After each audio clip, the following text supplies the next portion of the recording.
Imagine you have 24 hours left to live. Not because you're sick, not because of an accident, but because the state has decided tomorrow morning at 6 a.m. you will die. You know the exact minute, the exact method. You know that when the sun rises tomorrow, you won't see another sunset. What goes through your mind in those final hours? What do you think about? What do you pray for? Tonight, I want to tell you about Marcus Williams, a man who spent 12 years on death row for a crime he actually committed, a man who had given up hope, a man who had accepted that he deserved to die, but in his final 24 hours, something happened that no one expected, not even Marcus. This is a story about guilt, about justice, about mercy, and about what happens when God meets you in the darkest place imaginable. This is Marcus's story. Marcus Williams was born into violence. His father was in prison before Marcus was born. His mother struggled with addiction. By the time Marcus was 8 years old, he'd seen things no child should ever see. He grew up in South Chicago, the kind of neighborhood where gunshots at night were so common you stopped waking up to them, where going to a friend's funeral became more common than going to birthday parties.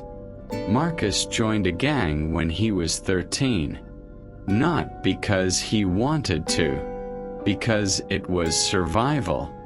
You were either protected or you were prey. By 18, Marcus had been arrested 3 times. Assault, drug possession, armed robbery. He did 2 years in juvenile detention, got out, went right back to the streets. Because what else was there? No education, no job prospects, no way out. Just the gang, just the corner, just survival. Marcus told himself he wasn't a bad person. He had rules. He didn't hurt innocent people. He didn't deal to kids. He took care of his little sister, sent her money when she needed it. I'm just doing what I have to do to survive, he'd tell himself. But deep down, Marcus knew the truth. He was becoming exactly what the world expected him to be. Everything changed on a Friday night in August. Marcus was 26 years old. There was a deal going down. A big one. Drugs. Money. Marcus and 3 other guys from his crew were supposed to meet some buyers from a rival gang. Marcus had a bad feeling about it. Something felt off. But the money was good. And money was everything. The deal went bad. Someone thought someone was reaching for a gun. Someone fired. Then everyone fired. Marcus doesn't remember pulling the trigger. But he did. Multiple times. When the smoke cleared, 2 people were dead. One was from the rival gang. Expected. Unfortunate. But expected.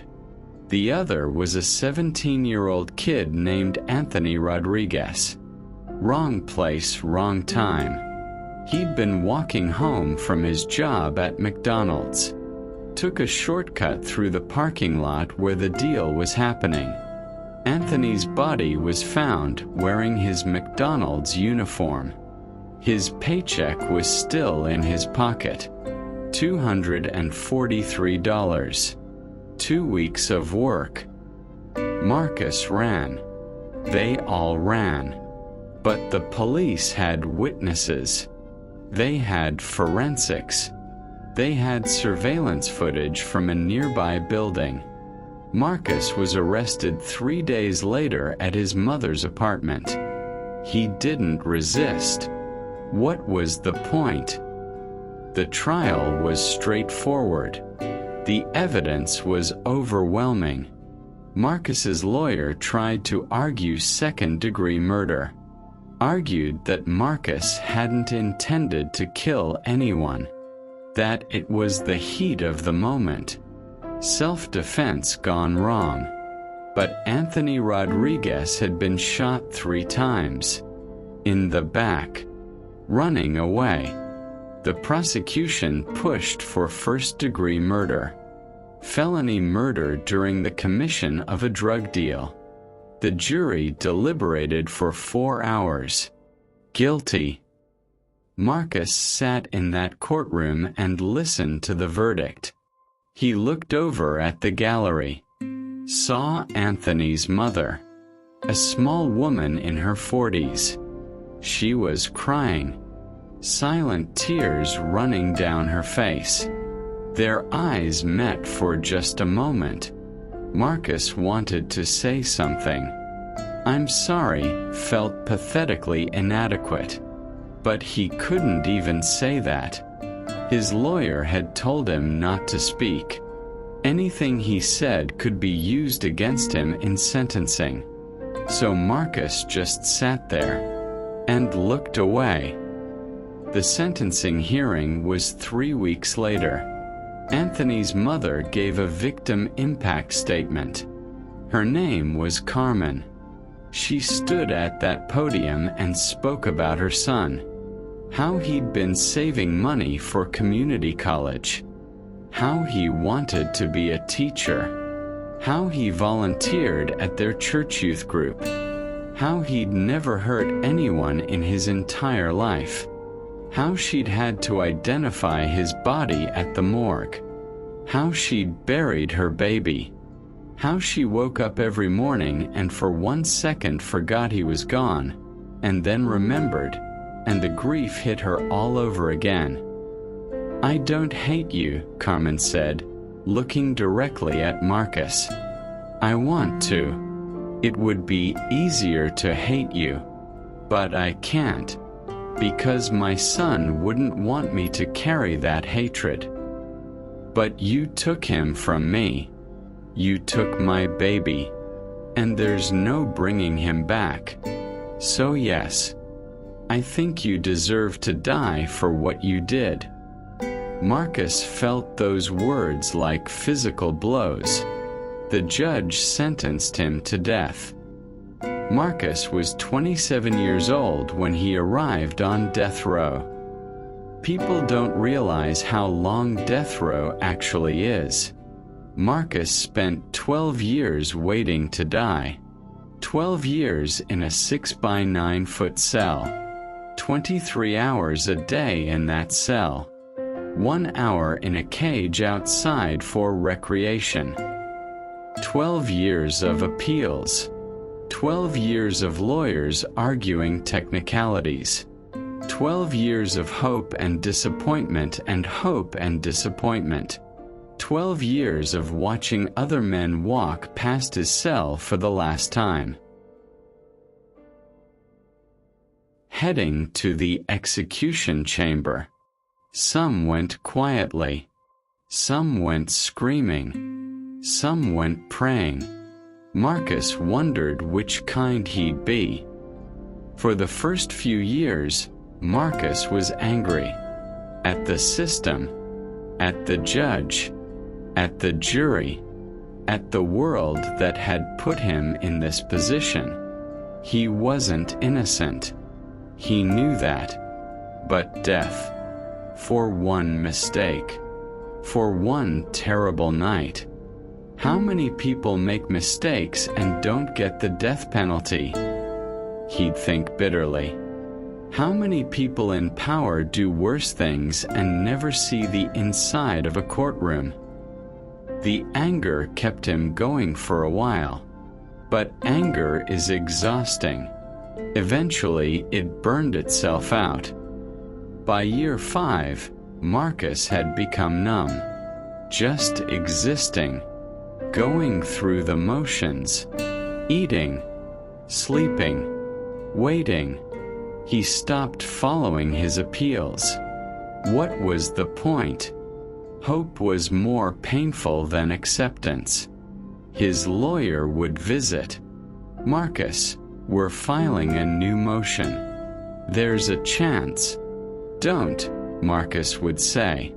Just don't. I'm tired. Marcus had a cellmate for a few years. An older man named Samuel. White guy. Mid-60s. Former accountant who'd killed his wife in a rage after discovering she'd been having an affair. Samuel was different from most guys on death row. Quiet. Thoughtful. He spent his days reading. Mostly the Bible. You religious? Marcus asked him once.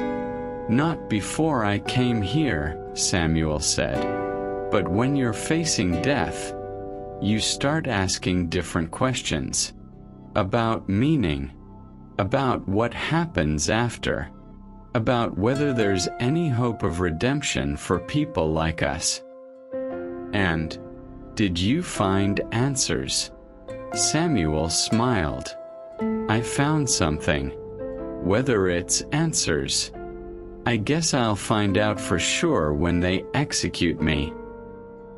Samuel tried to talk to Marcus about God sometimes.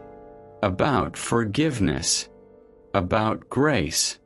About how even people on death row could find peace. Marcus would listen politely. But inside, he was thinking, what kind of God would forgive me? I killed a kid. A good kid. I don't deserve forgiveness. I don't even want it. Because that was the truth. Marcus didn't want to be forgiven. He wanted to be punished. Because punishment made sense. Punishment was fair. Forgiveness. Forgiveness felt like cheating. Samuel was executed in year 7 of Marcus's incarceration. The night before, Samuel gave Marcus his Bible. I won't need it where I'm going, Samuel said with a strange peace in his eyes.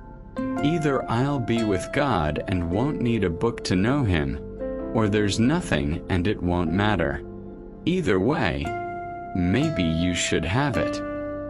Marcus took the Bible. He didn't know why. He never read it. It just sat on his shelf. A reminder of Samuel. A reminder that some people found peace before the end. Marcus didn't think he ever would. By year 10, Marcus's final appeal was denied. The execution date was set. 3 months away. Then 2 months. Then 1 month. Marcus called his little sister. She was 34 now. Married. Had 2 kids Marcus had never met except in photos. She'd built a good life. Far away from the neighborhood. Far away from the violence. I'm sorry, Marcus told her. For everything. For not being a better brother. For ending up here. She was crying. Marcus, I love you. I've always loved you. This doesn't change that. I love you too, Marcus said. And I'm proud of you. For getting out. For building something good. Don't let this destroy that. 2 weeks before the execution, Marcus started giving away his belongings. Not that he had much. Some books. Some letters. A radio. He wrote letters. To his sister. To his mother, even though he wasn't sure she'd read it. To Anthony's mother. even though he knew she'd probably throw it away. In the letter to Carmen Rodriguez, Marcus wrote what he'd wanted to say for 12 years. "I'm sorry. I know those words don't mean anything. I know they don't bring your son back. But I need you to know that I think about Anthony every single day. I see his face. I remember his eyes. And I know I took something from the world that can never be replaced. I deserve to die for what I did. I accept that. I'm not fighting it anymore. Maybe my death will give you some peace. I hope it does. I'm sorry. I'm so sorry." 1 week before the execution, Marcus was moved to a different cell, the death watch cell, right next to the execution chamber. He could see the door he'd walked through in 7 days. The last day of Marcus Williams's life began at 5 a.m. on a Tuesday morning. The guards woke him earlier than usual. Final day protocol. They were almost gentle. Most guards, even on death row, don't like execution days. Marcus was given a final breakfast. Whatever he wanted. He ordered pancakes. His mom used to make him pancakes on Sundays when he was little. Before everything fell apart. He ate 2 bites. Couldn't finish. At 9 a.m., the chaplain came to see him. Father Michael O'Brien, an Irish Catholic priest in his 50s. He'd been the prison chaplain for 15 years. He'd walked dozens of men to the execution chamber. "Marcus," he said gently, "may I sit with you?" Marcus shrugged. "Free country. Well, not for me. But you know what I mean." Father Mike smiled sadly. He'd heard that joke before. They sat in silence for a while. Finally, Father Mike spoke. "Do you want to talk about what's going to happen tonight?" "What's there to talk about? They're going to strap me to a table, put needles in my arms, inject poison. I'll go to sleep, and then I'll be dead. Pretty straightforward. Is that what you think happens? You just go to sleep?" Marcus looked at him. "What else is there?" "That depends," Father Mike said, "on what you believe, on whether you think there's anything after this life." "I don't know what I believe," Marcus said honestly. "Samuel tried to talk to me about God, about heaven and hell, about Jesus, but I don't know." "How can I know?" "You can't know. Not for certain. Not until it happens. That's what faith is." "Faith," Marcus said bitterly. "What am I supposed to have faith in?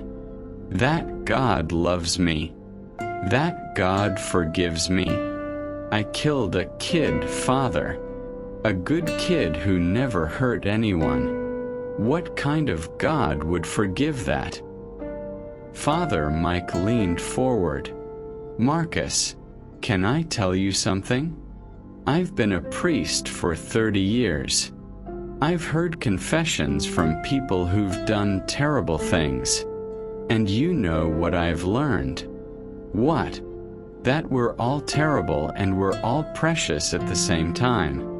Every single one of us. We're capable of awful things. And we're capable of redemption. That's the mystery of being human. Jesus didn't die for good people," Father Mike continued. "He died for everyone, including the thief who hung next to him on the cross. a criminal, a guilty man. And Jesus told him, "Today you will be with me in paradise." Today, not after years of penance, not after proving himself. Today, Marcus felt something crack inside him. Why would he do that? Because that's who God is. He doesn't wait for us to be worthy. He meets us where we are, even on a cross, even on death row. "I don't deserve that," Marcus whispered. "None of us do. That's what grace means. Getting what we don't deserve." Marcus looked down at his hands. The hands that had pulled the trigger. The hands that had killed Anthony Rodriguez. "I don't know how to ask for that," Marcus said. "I don't know how to pray. I don't know the right words." "There are no right words," Father Mike said gently. "Just honest ones." And there, in that cell 24 hours before his execution, Marcus Williams prayed for the first time in his life. Not fancy prayers. Not memorized prayers. Just raw, broken, honest words. "God, I don't even know if you're real. But if you are, I need you. I've done terrible things. I killed someone. I destroyed a family. I don't deserve forgiveness. I don't deserve mercy. But Father Mike says you give it anyway. That you died for people like me. And I don't understand that. I don't understand how you could love someone like me. But I'm asking, I'm begging, if there's any chance, please forgive me. Please have mercy on me. I can't undo what I did. I can't bring Anthony back. But I'm sorry. I'm so sorry. And tomorrow when I die, please let there be something more. Please don't let this be the end. Please." Marcus couldn't finish. He just broke down. 12 years of grief and guilt and shame pouring out. Father Mike put his hand on Marcus's shoulder and prayed with him. They sat together for hours. Father Mike read scripture, the Psalms, the story of the thief on the cross, the prodigal son, story after story of people who'd messed up and been welcomed home anyway. Marcus listened, really listened. For the first time in his life, these stories meant something, because they were about him. At 4 p.m., Marcus had his final visitors. His sister and her husband. They sat across from him, separated by glass, talking through phones. His sister was crying. Marcus tried to be strong for her. "I'm okay," he said. "I really am. I made peace with this. I don't want you to die," she sobbed. "I know. But it's okay. I deserve this. And I'm not afraid anymore. Not like I was." "What changed?" Marcus smiled. "I think I found God. Or he found me. I'm not sure which. But I'm not alone. That's what changed." At 6 p.m., Marcus was given his last meal. Fried chicken, mac and cheese, cornbread, sweet tea, food from his childhood. He actually ate this time. It tasted good. Everything felt sharper, more vivid. Last meal, last taste, last everything. At 8 p.m., The warden came to read the execution order. Official, legal, final. Marcus Williams, you have been sentenced to death by the state. The execution will take place at midnight. Do you have any last requests? Just one, Marcus said. Can Father Mike be there? At the end? Yes. He'll be there. At 11:30 p.m., the guards came to Marcus's cell. It was time. Marcus stood up. His legs were shaking. He couldn't help it. No matter how much peace he'd found, his body knew what was coming. It's okay to be scared, Father Mike said.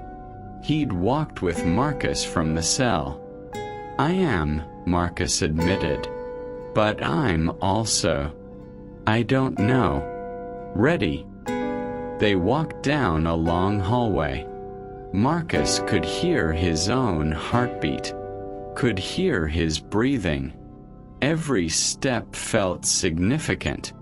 Last steps. They entered the execution chamber. It looked like a hospital room. Sterile, clinical. A table with restraints in the center. Windows where witnesses would watch. Marcus saw them. Carmen Rodriguez, Anthony's mother. She'd come to watch him die. He didn't blame her. The guards strapped him to the table, arms out, like a crucifixion. The irony wasn't lost on Marcus. The medical team inserted the 4 lines, one in each arm. Marcus watched them work. Efficient, professional. They'd done this before. The warden stepped forward. Marcus Williams, you have been afforded the opportunity to make a final statement. Do you wish to do so? Marcus turned his head toward the window, toward Carmen Rodriguez. Mrs. Rodriguez, Marcus said, his voice shaking. I know you came here to see justice, to see me pay for what I did to Anthony.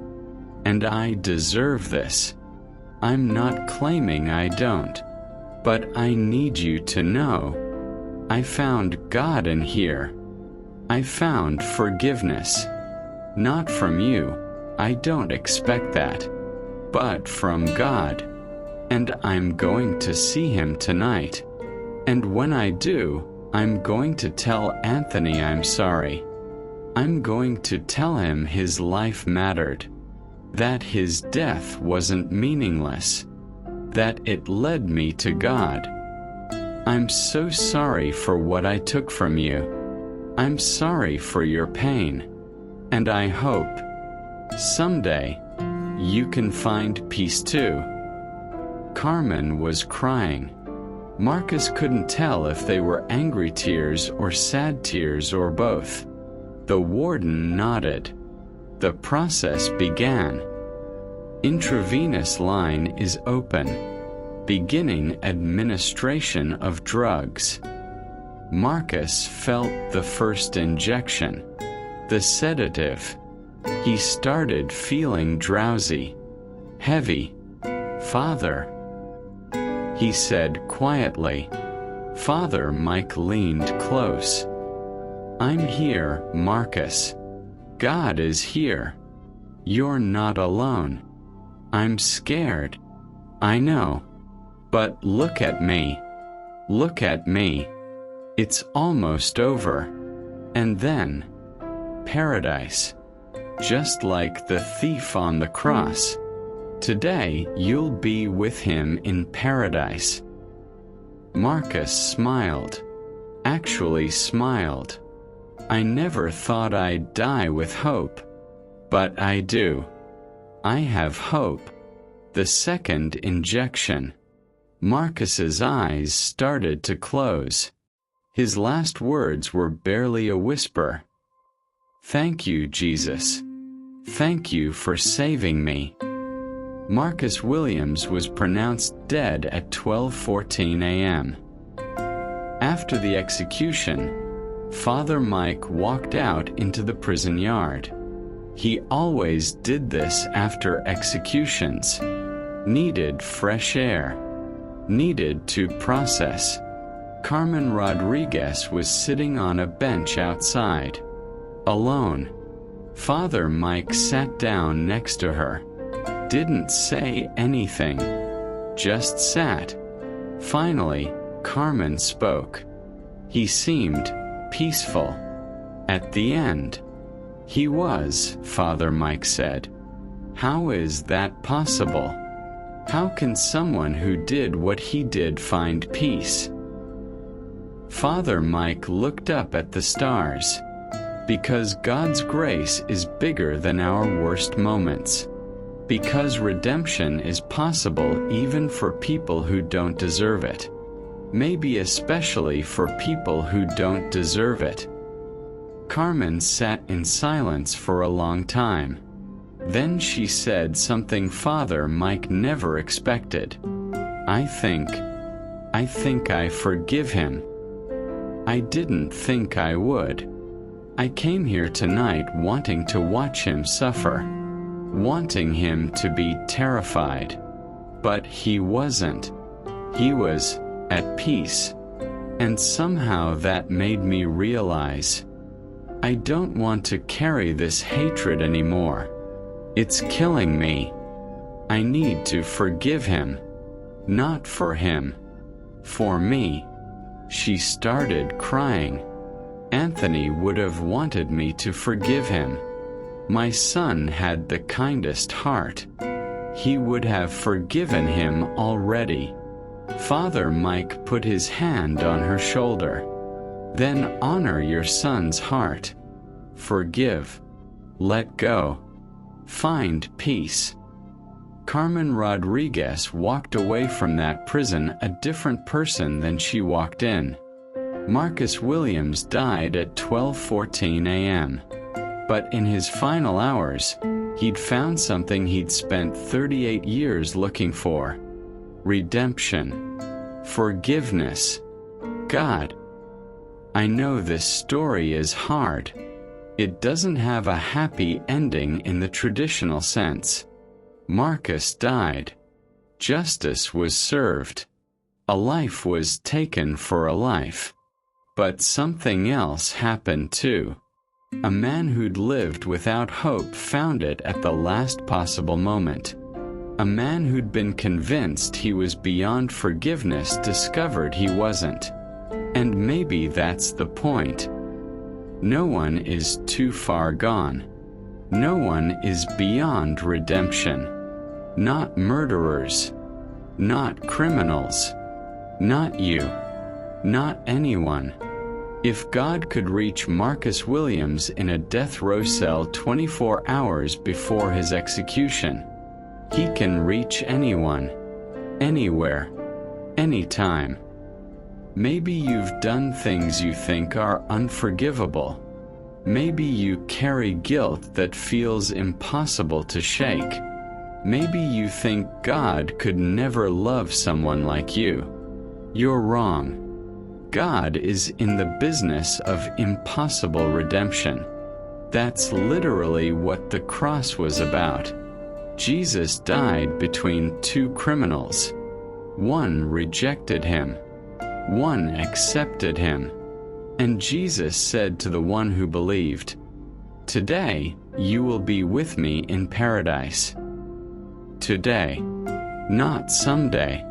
Not after you prove yourself. Today. Marcus Williams had 24 hours before his execution. And in those 24 hours, a prayer changed everything.